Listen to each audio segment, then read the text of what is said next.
महाराष्ट्र में more voters added in 5 months than 5 years. More voters than the entire population of Maharashtra. Again, very surprising fact. And Maharashtra mein we found at the state level that Lok Sabha और विधान सभा के बीच में 1 crore new voters came into the game. पूरे 5 वर्ष में 2019 से 2024 के लोकसभा के बीच में 32 लाख वोटर बढ़े और आपने 6 महीने में 39 लाख वोटर बढ़वा दिए। तो वो कह रहे हैं कि ये वोटर इंजीनियरिंग है। देखिए, मैं राहुल गांधी जी के लिए केवल इतना ही कहूँगा कि ताउम्र गालिब हम यही भूल करते रहे, धूल चेहरे पर थी और आईना साफ करते रहे।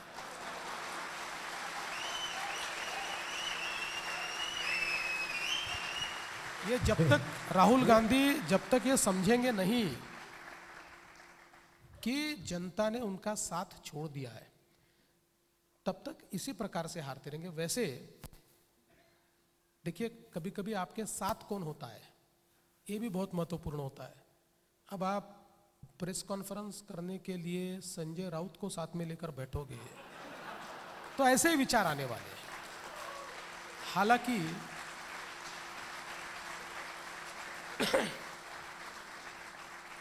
जो पत्र चुनाव के बाद इलेक्शन कमीशन को एमवीए ने लिखा था, उसका बड़ा सटीक जवाब इलेक्शन कमीशन ने दिया है।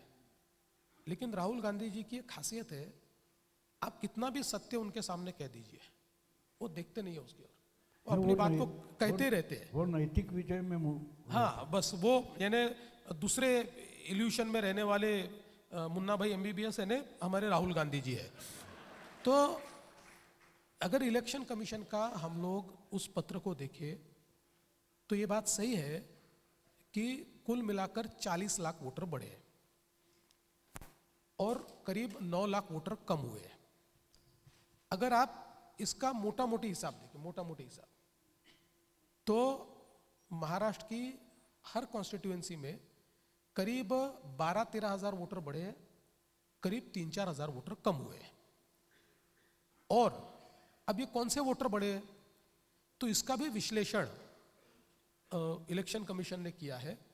इलेक्शन कमीशन ने कहा है कि पहले यह होता था कि 1 जनवरी यही डेट होती थी कि जिस दिन व्यक्ति 19 का कंप्लीट हो, 18 कंप्लीट करके 19 का हो, उसके बाद ही वो नॉमिनेट कर सकता था। तो कई बार 4-4 साल निकल जाते थे, क्योंकि कोई व्यक्ति समझ लीजिए कि फरवरी में होने वाला है, फरवरी को 19 साल का वो हुआ तो अगले चुनाव में उसका नाम आता था। तो चुनाव कमीशन ने उसको बदल दिया। इसलिए बदला कि भारत की डेमोग्राफी ऐसी है कि हमारे यहाँ पर अब सबसे बड़ा वर्ग ये 18 से लेकर 36 साल का वर्ग है। तो इसको देखते हुए उन्होंने इस नियम को बदला। 1 जनवरी को, 1 अप्रैल को, 1 जून को, 1 सितंबर को, ये कोई भी दिन आप 18 साल पूरे करते हो तो आप एनरोल कर सकते हो। हमारे एनरोलमेंट में जैसे हम लोगों ने महाराष्ट्र में देखा था कि लोकसभा के बाद जब एक बड़ा एनरोलमेंट का ड्राइव ये इलेक्शन कमीशन ने लिया और उसमें वाइस चांसलर्स की मीटिंग हुई। तो वाइस चांसलर्स की मीटिंग क्यों हुई, तो उसमें ये ध्यान में आया कि जो यूनिवर्सिटी में पढ़ने वाले एलिजिबल वोटर्स है उसमें से महाराष्ट्र में केवल मात्र 11% रजिस्टर्ड थे, 89% रजिस्टर्ड ही नहीं थे। तो इलेक्शन कमीशन ने उनको कहा कि आपके यहाँ तो बहुत आसान है, आपके पास आप सर्टिफाई कर देंगे तब भी उनका ये हो सकता है। तो ऐसे कई ड्राइव चले। तो इन ड्राइव्स के चलते ये जो वोटर रजिस्ट्रेशन है, तो आप अगर देखेंगे तो जिसका फर्स्ट टाइम रजिस्ट्रेशन हुआ है, ये जितने वोटर है उसमें जिसका फर्स्ट टाइम रजिस्ट्रेशन हुआ है, इनकी संख्या 27 लाख है, 27 लाख, यानी 76% फर्स्ट टाइम वोटर हुआ है, जो शायद हमारे इस नेट से बाहर था। तो अगर हम देखें 2004 से लेकर तो आज तक आप अगर देखेंगे तो महाराष्ट्र में हमेशा लोकसभा के बाद विधानसभा का चुनाव होता है और हमेशा लोकसभा के बाद विधानसभा के चुनाव में 20 लाख, 30 लाख, 35 लाख इस प्रकार से वोटर बढ़ते ही है, ये हमेशा बढ़ते हैं, क्योंकि लोकसभा की लिस्ट 5 साल बाद आई होती है। उस लिस्ट में और विशेष रूप से जो अर्बन स्टेट्स होते हैं, अब एक गांव में माइग्रेशन कम होता है या एक गांव में लिस्ट को मैनेज करना आसान होता है।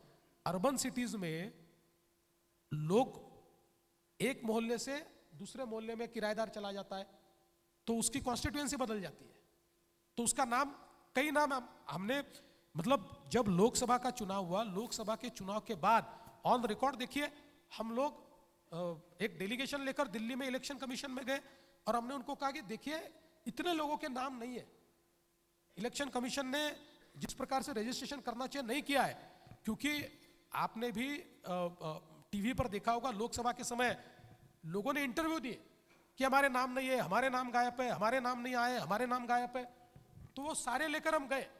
और उसके बाद इलेक्शन कमीशन ने महाराष्ट्र में समरी ड्राइव की जगह एक व्यापक, नाम तो उसको समरी कहते हैं, लेकिन एक बहुत बड़ा ड्राइव चलाया, जिस ड्राइव के चलते ये सारी चीजें यहां पर हुई। और मैं ऐसा मानता हूं कि सबसे बड़ी गलती तो राहुल गांधी ये करते हैं, 2011 की जनसंख्या है हमारी, 2011 की जनसंख्या के आधार पर एडल्ट पॉपुलेशन निकाल रहे हो। अब हम लोग 2025 में हैं, तो 2025 में अगर हमारा ग्रोथ रेट जनसंख्या का देखें तो ये तो मूर्खता है ना कि 2011 की जनसंख्या पे आप एडल्ट पॉपुलेशन निकालेंगे। इसलिए मैंने कहा कि अपने हारने के सही कारणों को अगर वो ढूंढेंगे तो शायद उनका कहीं ना कहीं रिवाइवल होगा, लेकिन उनको ढूंढना ही नहीं, उनको केवल बहाने ढूंढने, उनको आप करते रहे। हाँ, बस आईना साफ करते हैं, अपने चेहरे की धूल देखना ही नहीं तो क्या बोलते हैं उसको, कन्याकुमारी से लेकर वहां जाते जाते राहुल गांधी के मार्क्स नहीं बन जाते। और मैं भाऊ एक और चीज बताना चाहता वो हूँ, दाढ़ी करना भी भूल गए थे। हाँ। बस आईना साफ करते रहे, गाल साफ नहीं किए। और मैं आपको एक चीज और कहना चाहता हूं, वो जो कहते हैं कि 40 लाख वोटर बढ़े और वो हमारे बढ़े, उनके नहीं बढ़े, अरे उनमें और हमने 1 करोड़ से ज्यादा का डिफरेंस है। अगर ये समझ लीजिए कि 40 के 40 ने हमको दे दिया, तब भी उससे 60 लाख वोट ज्यादा लिया हमने, तो इसलिए ये मूर्खता है। ये केवल अपने आप को बहलाना है, अपने आप को समझाना है। और मुझे इससे आगे जाकर एक जो, देखिए हमारे लिए तो एंटरटेनमेंट है, लेकिन इसका गंभीर एक नहीं है, एंटरटेनमेंट ही है, लेकिन इसका एक बहुत गंभीर पक्ष मैं कहना चाहता हूं कि ये जो अर्बन नक्सल मेंटालिटी है, ये जो एनार्किस्ट फोर्सेस है, ये फोर्सेस को बल देने का काम है। देखिए अनार्किस्ट फोर्सेस क्या करना चाहते हैं, देश के जितने संस्थाएं, इंस्टीट्यूशंस है, इन इंस्टीट्यूशन से लोगों का विश्वास उठ जाए। व्हाट इज एनार्की, वही कर रहे हैं ये लोग। तो इलेक्शन कमीशन खराब है, आरबीआई खराब है, जुडिशियरी खराब है, देश की जो सारी इंस्टीट्यूशंस है, सीएजी खराब है, सारी इंस्टीट्यूशन से लोगों का विश्वास उठ जाए और लोग हमारे जो कॉन्स्टिट्यूशन है, उस कॉन्स्टिट्यूशन ने जो डेमोक्रेसी क्रिएट की है, उस डेमोक्रेसी को लोग नकारे।